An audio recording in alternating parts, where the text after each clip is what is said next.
Good morning students. अभी तक हमने देखा कि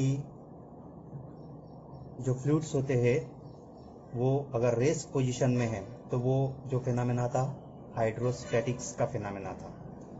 अब हम देखेंगे फ्लूइड्स इन मोशन। अब ये फ्लूइड्स इन मोशन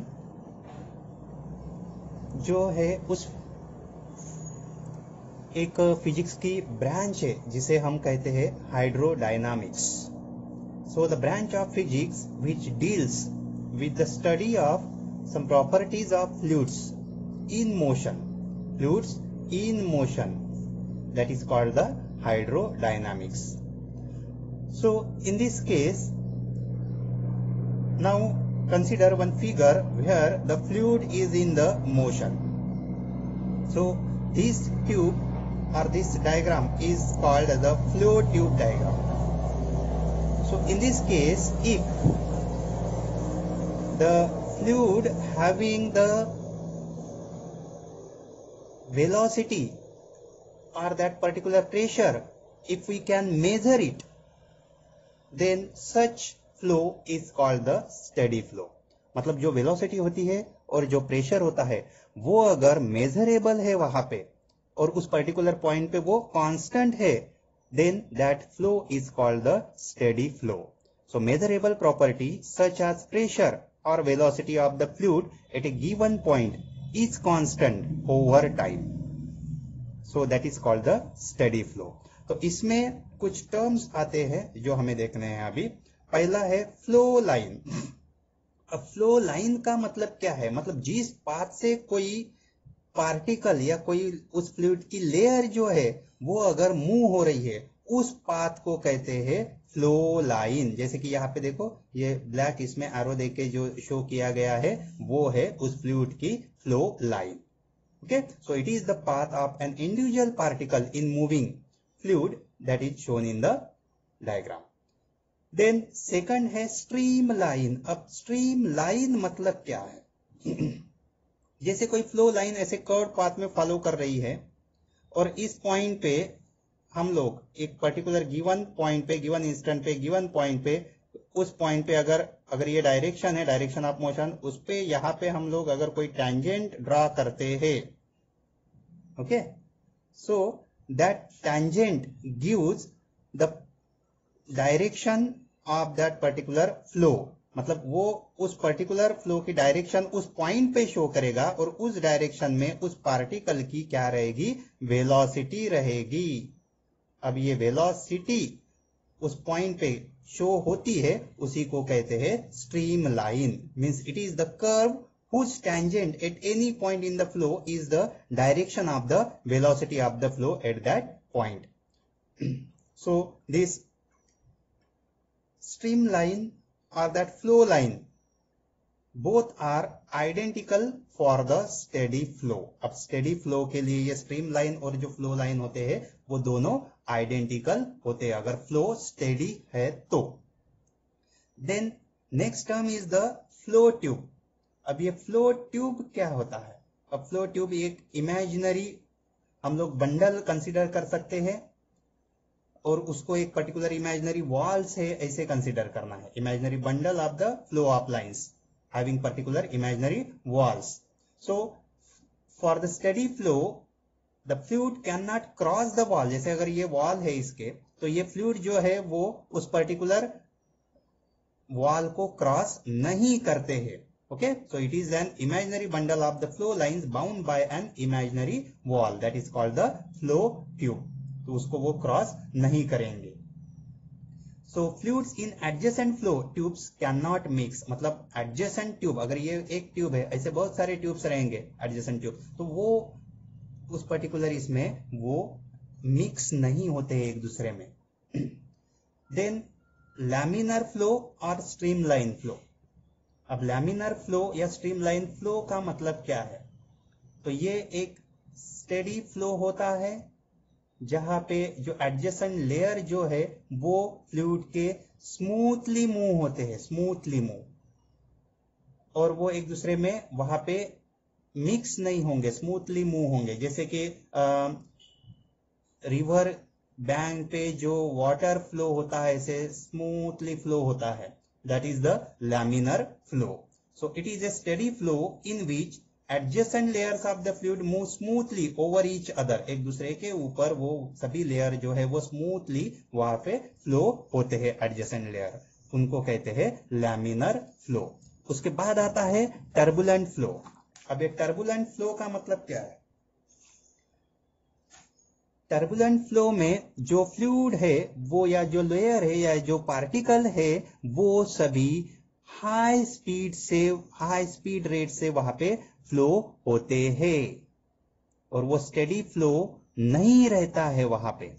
और जो लेयर्स की डायरेक्शन, जैसे वर्ल्ड, जैसे रिवर के सेंटर में वगैरह तुम लोग रिवर बैंक के पास में नहीं, सेंटर में जाकर जो वाटर का फ्लो देखोगे वहां पे ऐसे वर्ल्ड फुल फॉर्म होते हुए दिखाई देंगे. मतलब वो वहां पे लेयर्स क्या होते हैं, एक दूसरे के इसमें मिक्स होते हैं. तो ऐसे फ्लो को, या वहां पे उसकी स्पीड जो है वो जनरल वेलोसिटी से ज्यादा की स्पीड रहती है वहां पे उस लेयर्स के वाटर के, तो उन फ्लो को टर्बुलेंट फ्लो वहां पे कहेंगे हम लोग. Means it is a flow at a very high flow rate so that there is no steady flow and the flow pattern changes continuously. मतलब ये फ्लो पैटर्न जो है वो कंटिन्यूअसली चेंज होते रहेगा किसी भी डायरेक्शन में, तो इसको कहेंगे हम लोग स्टेडी फ्लो. तो ये कुछ बेसिक टर्म्स है. उसमें और एक टर्म आती है क्रिटिकल वेलोसिटी की. अब ये क्रिटिकल वेलोसिटी जो है वो क्या होती है? तो ये एक ऐसी वेलोसिटी होती है जिस वेलोसिटी के बाद, मतलब उस वेलोसिटी से हायर वैल्यू वहां पे अगर आती है तो जो स्टेडी फ्लो होता है, वो स्टेडी फ्लो मतलब जो लैमिनर फ्लो है, that converted into the turbulent flow. ठीक है. So below that particular velocity, that flow is the steady, that velocity is called the critical velocity. So the velocity beyond which a streamline flow becomes turbulent, that is called the critical velocity. तो यहाँ पे कुछ हम लोग terms consider करेंगे, जैसे कि ये Vc is nothing but the critical velocity.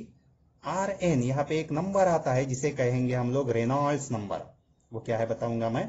Then eta is the coefficient of viscosity. ठीक है. उस पर्टिकुलर फ्लूइड की विस्कोसिटी का वो एक कोएफिशिएंट होता है जो उस पर्टिकुलर फ्लूइड के लिए कांस्टेंट होता है. Then rho is the density of fluid and D is the diameter of the tube. मतलब जिस ट्यूब से वो फ्लूइड जो है वो फ्लो हो रहा है उसका डायमीटर, जो फ्लूइड वहां से फ्लो हो रहा है उसकी डेंसिटी रो. तो ये जो critical velocity can be written as the Rn into eta by rho D. Okay. तो इसलिए इसके ऊपर से हम लोग अगर Rn की वैल्यू फाइंड करते हैं, then Rn can be written as the Vc into rho D by n. So this Rn is called the Reynolds number. तो ये जो रेनॉल्ड्स नंबर है, that is the pure number which has no unit and any dimension. So this Reynolds number indicates the nature of the flow according to its value. Okay, so if Rn is less than 1000, then flow is the streamline. वो flow कैसे होता है? Streamline flow होता है. अगर इस Reynolds number की value 2000 से बड़ी होती है तो that flow is the turbulent flow. और अगर ये रेनॉल्ड्स नंबर जो है वो 1000 और 2000 के बीच में अगर होता है, then that flow is the unsteady. That flow is the unsteady. तो इसके ऊपर से हमें एक अब जो फेनामेना पढ़ना है वो है विस्कोसिटी. अब इस विस्कोसिटी में मतलब जो फ्लूइड जो होता है वो फ्लूइड किसी पर्टिकुलर फ्लूइड के फ्लो होते समय लेयर्स जो है वो लेयर्स अगर उसकी वेलोसिटी वहां पे एक दूसरे से टकराने के या ड्रैग होने के वजह से या कोई ऑब्जेक्ट उसमें आने के वजह से अगर वहां पे उसकी जो रिलेटिव वेलोसिटी जो है वो वहां पे उस वेलोसिटी पे अफेक्ट होता है, so that includes in this viscosity. इसलिए हम लोग यहाँ पे दो चीजें कंसिडर करेंगे, एक है विस्कस फ्लो करके और दूसरी डायग्राम यहाँ पे शो हो रही है तुम्हें नॉन विस्कस फ्लो। अब ये विस्कस फ्लो में क्या होता है, जैसे कि कोई तुम लोग वाटर किसी सरफेस पे या ग्लास से तुम लोग वाटर अगर ऐसे पोर कर रहे हो किसी जमीन पर या सरफेस पर या किसी सरफेस पर, तो वो क्विकली वहां पे क्या होगा, फ्लो हो जाएगा फ्रीली एंड क्विकली, इस तरह से वो फ्लो होगा। वही अगर तुम कोई ऑयल या जो हनी या सिरप, जो मेडिसिन की सिरप जो होती है वो लेते हो, then that flow is slow and sticky to the container. तो जिस कंटेनर से या जिस सरफेस पे तुम लोग उसको पोर करोगे तो उसको वो स्टिक होके रहने की कोशिश करेगा। Okay, so this is because of the difference due to the fluid friction. अब ये जो फ्रिक्शन है that is both within the fluids itself and between the fluids and its surrounding, तो fluids के भी layers के बीच में भी ये फ्रिक्शन हो सकता है या फिर फ्लूइड और सराउंडिंग के बीच में ये फ्रिक्शन हो सकता है। So this property of the fluid is called the viscosity. उसी को क्या कहेंगे हम लोग, विस्कोसिटी कहेंगे। तो जो विस्कोसिटी जो होती है वाटर की, that is less than that Honey और सिरप। तो इसमें जो विस्कस फ्लो है उस पर्टिकुलर फ्लूइड के, जैसे वाटर ले रहे हो या फिर हनी या सिरप ले रहे हो, तो उनकी जो पार्टिकल्स के जो लेयर्स होते हैं उनकी जो फ्लो होती है वो किस तरह से वहां पे शो होती है। ठीक है, so that two figures shows the one is for the viscous flow and another is for the non viscous flow and all the layers are moving with the अब यहाँ पे देखो ये जो विस्कस फ्लो है, so in this case different layers flow with the different velocities। यहाँ पे सभी जो लेयर्स है वो डिफरेंट वेलोसिटीज से फ्लो होते हुए तुम्हें दिखाई देंगे। जो सेंट्रल लेयर है वो central layer flows the fastest and the outer most layers flow the slowest. और नॉन विस्कस फ्लो में क्या होता है, जो विस्कस फ्लूइड नहीं होता है उसमें ये ज्यादा विस्कस फ्लूइड नहीं होता है, उसमें सभी लेयर जो है वो सभी लेयर्स क्या होते हैं, एक ही स्पीड से मूव होते हैं। तो only the fluid that is almost non viscous, that is the liquid helium at about 2 kelvin. तो इसके लिए मैंने पहले ही आपको एग्जांपल्स दे दिए थे कि जो रिवर में जो वाटर का जो फ्लो होता है near both sides of the river bank, that flow slow and as we move towards the centre of the river then the flow is the fastest. Okay, means there some opposing force between the two adjacent layers of the fluid which affects their relative motion। मतलब उसके relative motion को जो affect करता है, so there should be the one of the opposing force, और उसी को कहेंगे हम लोग ड्रैगिंग फोर्स इसमें। तो अब ये विस्कोसिटी जो है वो विस्कोसिटी को डिफाइन कैसे करेंगे, so that is the property of fluid by virtue of which the relative motion between different layers of the fluid experience a dragging force। मतलब अलग अलग जो लेयर्स होते हैं वो फ्लूइड के वो क्या करते हैं, ड्रैगिंग फोर्स एक्सपीरियंस करते हैं। So this force is called the viscous drag. उसी फोर्स को क्या कहेंगे, विस्कस ड्रैग कहेंगे, और उस प्रॉपर्टी को कहेंगे विस्कोसिटी।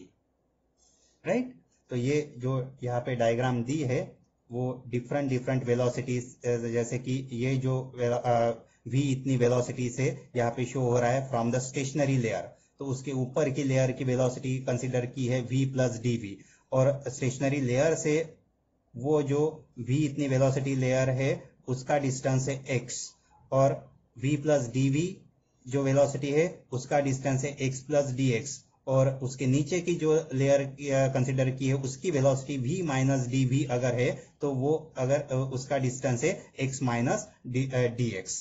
तो this figure shows the change in velocity of layer as its distance from a reference layer changes. तो इसमें लिक्विड में अब एक और टर्म हमें कंसिडर करनी है, velocity gradient.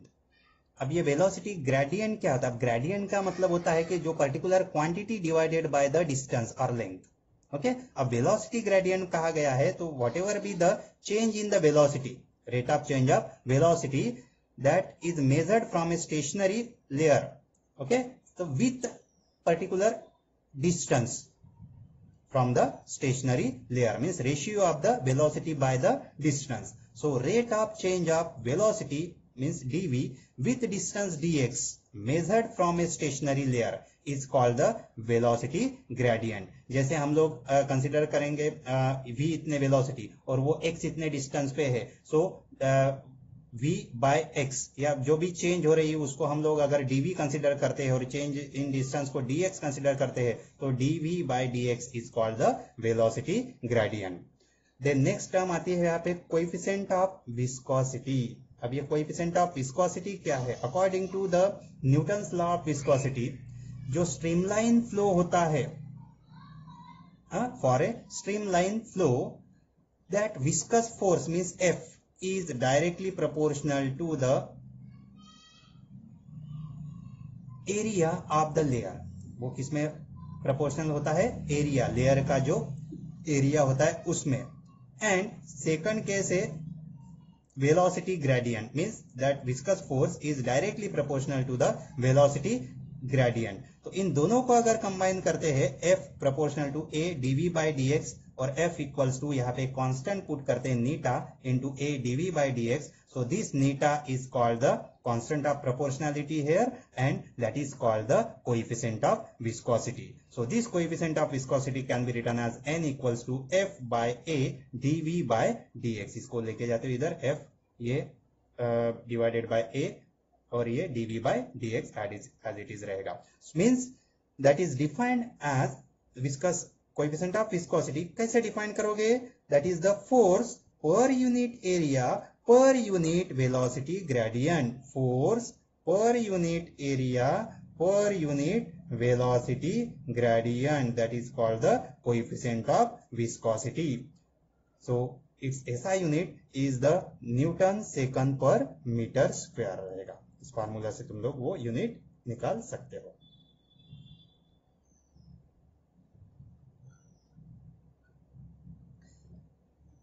So then next term is here Stokes law.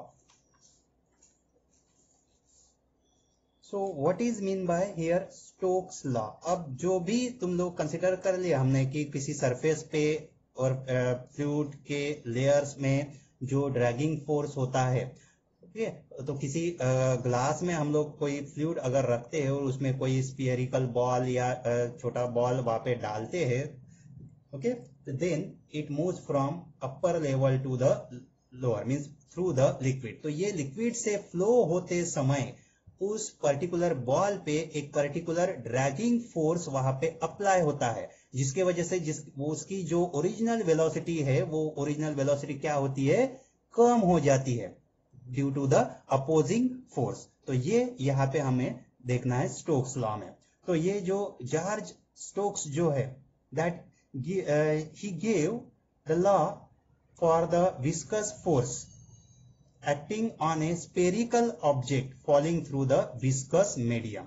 So according to the Stokes law, this viscous force is directly proportional to the radius of the sphere. मतलब ये जो स्पीयर यहाँ पे ऊपर से नीचे फॉल हो रहा है उस स्पीयर के रेडियस से ये विस्कस फोर्स प्रोपोर्शन में रहेगा. सेकंड चीज आती है उसमें that is directly proportional to its velocity.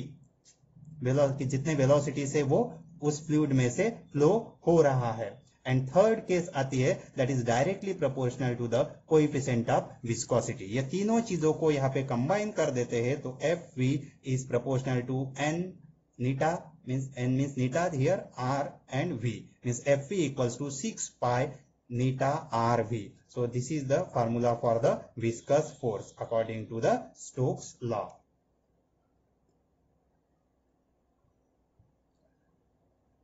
Then next term है terminal velocity. अब जो हमने क्रिटिकल वेलोसिटी जब भी देखा था, अब ये टर्मिनल वेलोसिटी मतलब क्या है? जैसे कि कोई ऑब्जेक्ट उस विस्कस फ्लूइड से फ्लो हो रहा है और वो उसकी वेलोसिटी वहां पे अपोज हो रही है।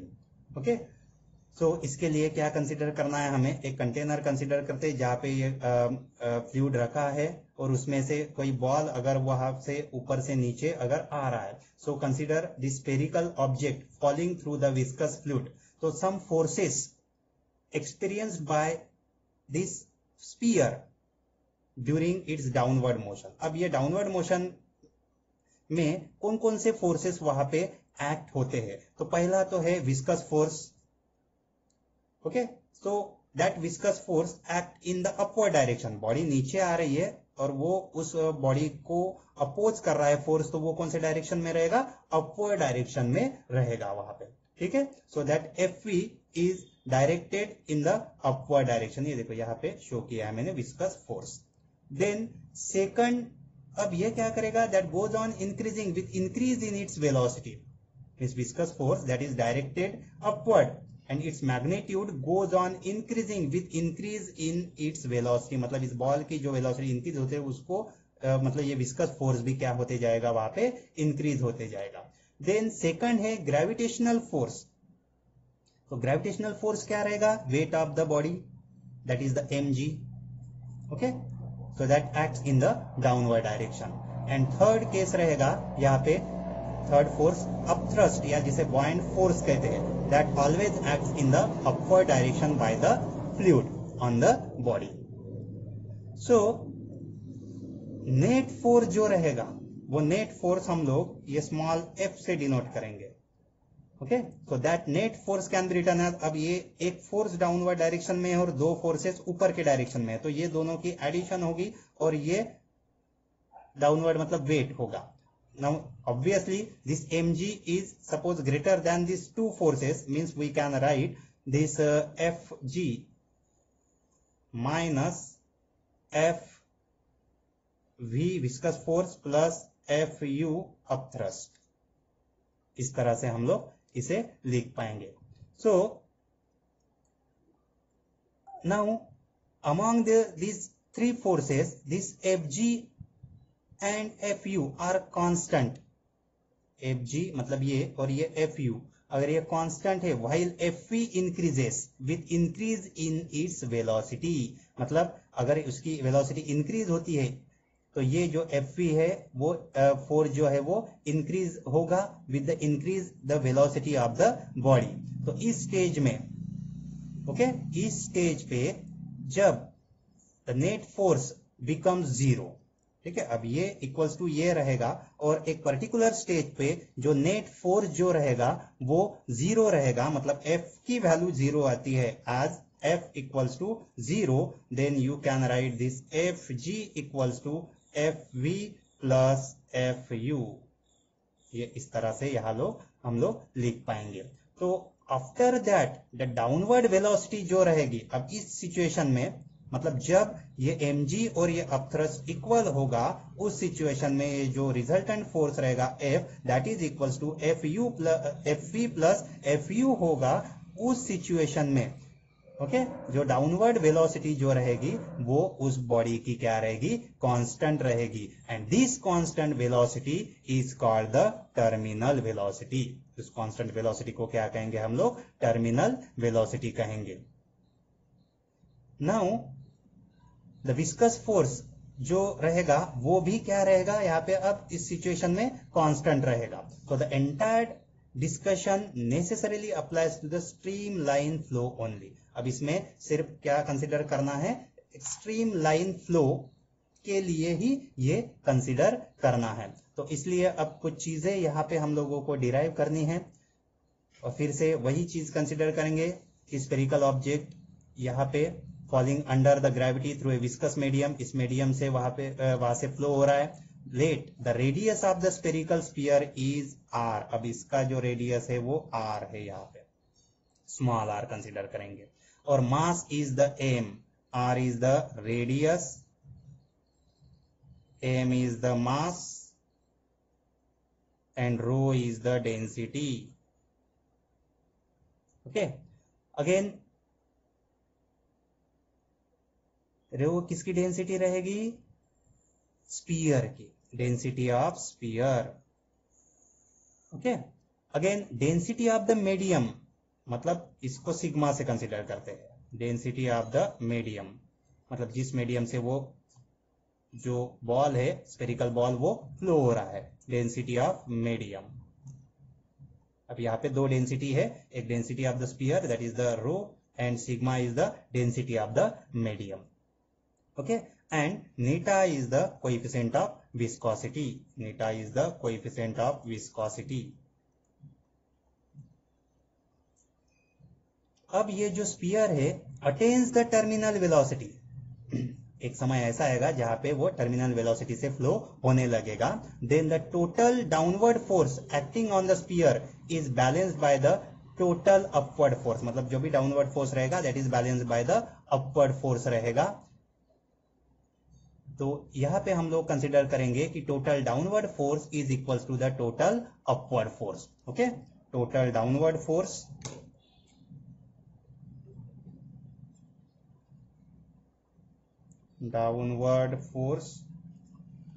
Equals to total upward force. अब डाउनवर्ड फोर्स और अपवर्ड फोर्स को कंसिडर कर लो, क्या क्या है। अब डाउनवर्ड फोर्स मतलब क्या है? तुम्हारा वेट ऑफ स्पीयर, मतलब mg। Okay, that is equals to total upward force मतलब कौन सा है तुम्हारा? Viscous force plus buoyant force. Okay, अब ये mg जो होगा वो क्या होगा? m की वैल्यू यहाँ पे अगर पुट करते हैं डेंसिटी के फॉर्मूले के हिसाब से, डेंसिटी इक्वल्स टू क्या होगा? Mass by volume. ओके, तो मास इक्वल्स टू क्या होगा? Density into volume. तो ये जो डेंसिटी रहेगी वो कितनी रहेगी? 4/3 pi R cube rho, okay, into G. तो ये किस पे फोर्स एग्जर्ट हो रहा है? बॉल पे, डाउनवर्ड फोर्स mg। तो इसलिए यहाँ पे रो किसका लेंगे हम लोग? डेंसिटी ऑफ द स्पीयर का। Then that is equals to viscous force का फार्मूला हम लोगों ने जब भी देखा था तो वो आता है तुम्हारा 6 पाई nRV। ओके, ये स्टोक्स लॉ से, प्लस फिर आएगा यहाँ पे 4/3 मतलब बॉयंट फोर्स के लिए 4/3 पाई आर क्यूब। अब यहाँ पे सिग्मा इंटू जी आएगा। ठीक है, ये चीजें यहाँ पे लिख लेनी है। अब इसको सॉल्व करना है। अब सॉल्व करना मतलब क्या करना है? ये जो 4/3 वाले टर्म है एक साथ लो, ये 6 पाई nRV एक तरफ रखेंगे हम लोग। ओके, तो it becomes 6 pi nRV equals to 4/3 pi R cube rho G minus 4/3 pi R cube sigma G. Okay, तो ये आएगा इस तरह से। अब यहाँ पे 4/3 पाई आर क्यूब और जी कांस्टेंट है, मतलब 4/3 पाई आर क्यूब और जी बचा क्या यहाँ पे? रो माइनस सिग्मा।